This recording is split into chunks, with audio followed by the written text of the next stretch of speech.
êtes bien sur Radio J et ravi de retrouver Élie Corchia ce matin, président du Consistoire central de France. Bonjour Élie. Bonjour Ilana, très heureux qu'on se retrouve ce vendredi. Et oui, en plus dans des circonstances très sympathiques puisque c'est la fête de Soukhot en ce moment et c'est la fête de la joie, je crois. Exactement, et on va en parler justement en première partie de cette chronique avant d'aborder bien sûr le livre de Shabbat. Le livre, et puis c'est une BD en plus. Pour le retour d'Ilana, j'étais obligé de venir avec une BD qu'on va chroniquer, une très belle BD, à la fois une petite histoire dans la grande histoire, on va en parler dans quelques minutes.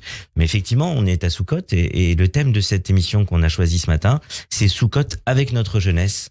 Et je voulais revenir sur deux événements. Il y a eu beaucoup d'événements où j'étais cette semaine, mais deux événements particuliers liés à notre jeunesse.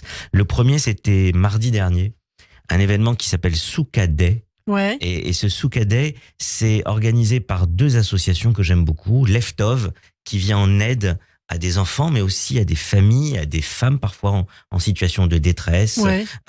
Et donc cette association s'allie avec une association qui s'appelle Toraland, qui fait des actions notamment pour les grandes fêtes pour les enfants, notamment des enfants issus de familles défavorisées à qui ils vont offrir une journée entière extraordinaire dans des parcs d'attractions. Ouais. Et là, Soukhah Day, c'est toute une journée avec plus de 2000 enfants qui étaient présents. Dans une souka géante. Alors, plus qu'une souka géante, Ilana, c'est au parc le port aux Cerises. Vous savez, de Draveil.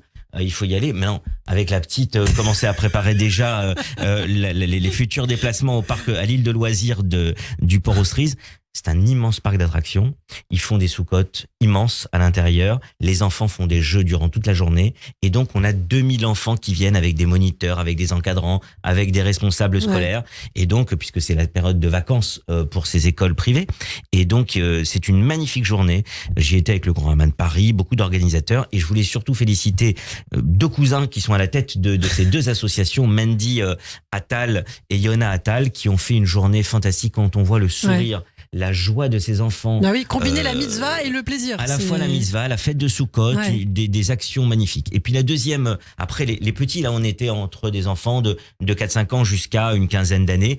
Hier soir, j'étais dans une autre soirée. Alors là, on change d'ambiance. On est dans une étude sur texte, notamment sur la Gemara et un texte du Maharal de Prague.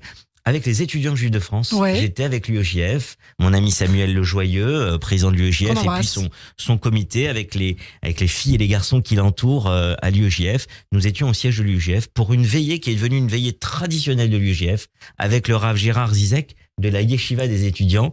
Et après mon élection, à l'invitation de Samuel, j'avais souhaité, et je l'ai fait de nouveau cette année, cette nuit. Vous voyez, on est rentré, il était un peu plus près de 2h30 du matin. C'est une machine de guerre, il faut être en forme, surtout pendant Soukhot. Et nous avons fait une veillée de 3 heures sur une étude sur texte, sur un thème qui était passionnant. L'intelligence artificielle face à l'intelligence humaine. Qu'est-ce que nous disent nos textes de ce qui fait l'intelligence humaine à travers les textes fondateurs du judaïsme et notamment la Gemara. C'était une étude passionnante hier soir et j'ai eu le plaisir de la vivre avec ces étudiantes et ces étudiants juifs de France qui sont venus passer la nuit au lieu d'être en boîte ou au lieu d'être dans un pub. Il y a Myriam Darroux qui vous écoute vraiment avec une attention. Tous ces étudiantes et ces étudiants étaient là avec le Rav Zizek, avec la Yeshiva des étudiants pour étudier nos textes sur l'intelligence, ce qui fait notre intelligence. Et bien voilà, ça c'était pour la fête de Soukhot. Et puis bien sûr la lecture du Shabbat pour demain. Vous nous apportez ce matin une BD, Élie, le héros du Louvre. Exactement, une très jolie BD. J'en ai fait le teasing ce matin à Myriam avant que nous passions à cette antenne.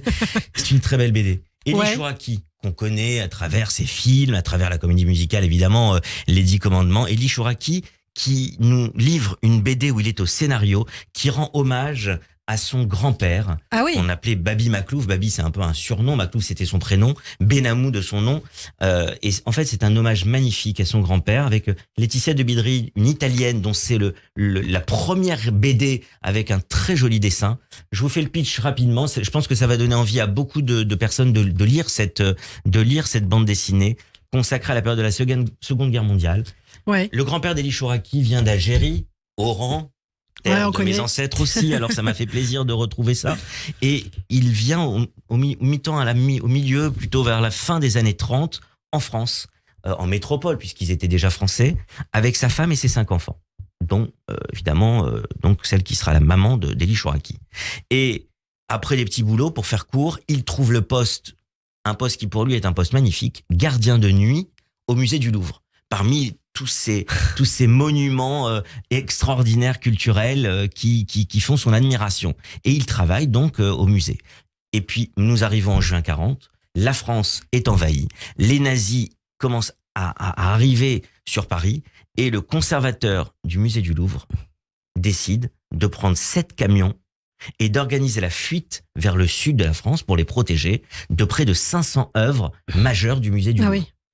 Il a 6 chauffeurs, et il lui en manque un. Il va voir Maklouf, Babi Maklouf, et il dit à Maklouf Benamou, j'ai besoin que vous puissiez, si vous en êtes d'accord, prendre un des camions et sauver 70 œuvres.